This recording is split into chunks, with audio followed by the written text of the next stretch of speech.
This movie has received a lot of hate, but also a lot of shilling. I don't think anyone actually likes this movie. Just another yes, Queen Slay. The not-so-quiet feminist undertones of this movie are something we will discuss later, for sure. But despite the director's best efforts, there are actually some things of value in this movie. You can count them on one hand, but it is still worth watching once and never again, unless it is for Ken. To start, let's just be clear that this movie has nothing to do with the pre-established Barbie lore. You know, where there were actual characters, and Barbie and Ken actually loved each other. This, instead, is a feminist interpretation of Barbie, the product. Men and women are different. That is obvious for most people. One such difference is literally the plot of this movie.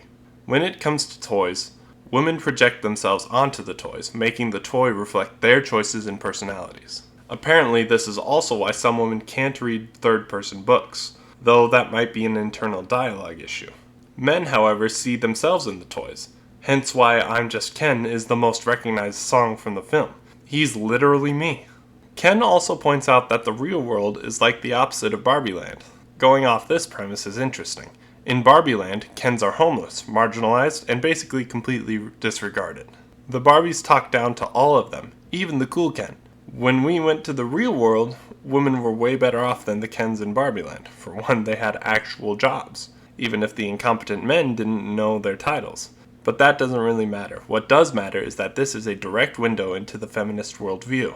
To further enforce this, it seems the perfect feminist acts like a man and the liberated man acts like a woman. But both are shallow interpretations of male and female roles. Sure, men show emotion, but not like this.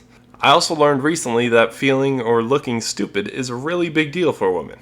Men don't really care, so naturally this was news to me. This could have been the opposites thing, but they made men in the real world some cross between 9-year-old girls at their first sleepover and Johnny Sins. Barbie Land is described several times as a feminist utopia. By this logic, that would be the patriarchy's role in the real world. They don't want equality. They are envious of men. But guess what? Being a man sucks.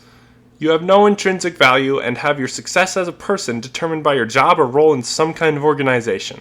It sucks. But men do it so women don't have to, because we can take it. Bearing one another's burdens. That's what it means to be a man.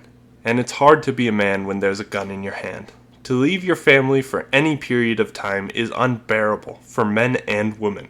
Anyone who says they prefer their job is a liar or a bitch. They tried to drive this point home with the ending.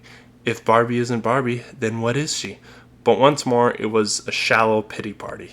The part that is most vile is how they fix Ken's brainwashing, starting with the fact that the brainwashing was telling the Barbies they don't have to be in charge anymore, and the Barbies were happy to step aside. And the way to fix it was actual brainwashing. Gaslighting the Barbies into believing that they are unhappy, saying things like, you have to answer for men's bad behavior, you have to be their mommies, you can't talk about your kids, you have to be a career woman, you have to be pretty for men, you are doing everything wrong and everything is your fault. Gloria even has the gall to say every single other woman has this experience. Not that she is alone in seeing the world this way, but there's no way life is actually like this for women. These are female expectations for other women, not male expectations. She did say one true thing though. The sisterhood is a sham. Women hate women. They can't stand when other women are happy. It makes them feel inadequate. So they do anything to destroy that happiness, make them feel as though it never existed. I'm not saying women ought to be subservient bimbos, but come on. Nobody is defined by their accomplishments.